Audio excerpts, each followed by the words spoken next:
So I want to preface this by saying I'm not a particularly religious person. I am spiritual though, and recently I started going to the local Unitarian church. They're pretty progressive. I'm not a big fan of religious ceremonies. I tend to find them quite boring, particularly as somebody who's ADHD.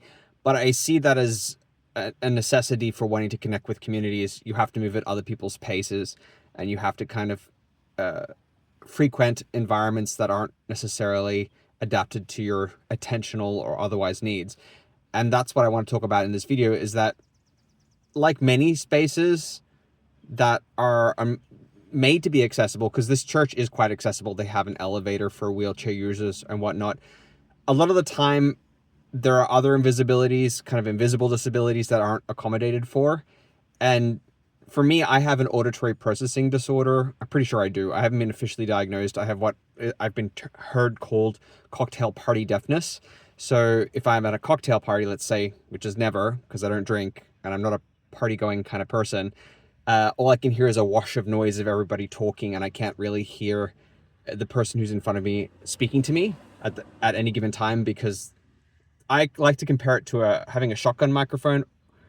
Shotgun microphones can only pick up in this direction, whereas cardioid, it's kind of heart-shaped, kind of blooms out like a heart shape and can pick up more noises. I don't have the shotgun or quite the cardioid. Maybe it is cardioid, whatever, neither here or there, but it kind of gets an even spread of sound. So not the kind of single focus that most people can have when they're at a party and listening to somebody. So if I'm in an environment with loud background noise or acoustics that are distracting, I can't hear very much at all. And at this church I go to, every time somebody gets up to speak in the microphone, they're never close enough to the microphone for their voice to be picked up in a way that the signal to noise ratio balances out in favor of the signal. So I get just this wash of the acoustics in the space, because it's a church, right? It's going to have weird acoustics. And all I can hear is the weird echo reverberation. I can't really hear their voice. It's just like mumbling is really what it sounds like to me. And it seems like most people seem to be fine in terms of hearing that stuff. I can't. I can't focus on the person. So naturally, I just tune the whole thing out, and I'm sitting there spacing out the entire sermon, the entire ceremony. I'm barely paying any attention, because it's like, it feels next to impossible to pay attention. And I feel bad because I'm going there for a reason, to connect with people. So I connect in the social hour, or the social hour that's downstairs. That room has its own acoustic problem as well, and then it's too busy, and the noise is too much, and it's overwhelming for me. But I can't follow along what's being said half the time. So going to the church in the first place feels like a bit of a waste of time, because I have no idea what's going on half the time. Sometimes other people have the same problem and say, "Hey, microphone," and the person will lean closer. I'm like, "Oh, thank you. I can actually finally hear you."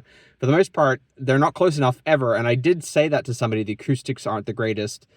And of course, that I don't think that got raised up the flagpole to management, to admin, because the issue is still quite prevalent. Or maybe people are creatures of habit, and they get up and they're nervous and they don't think to speak closer to the microphone. I think they could honestly tune the microphone to be louder, to pick up the voice, so that people don't have to constantly lean and like make out with the microphone to be heard.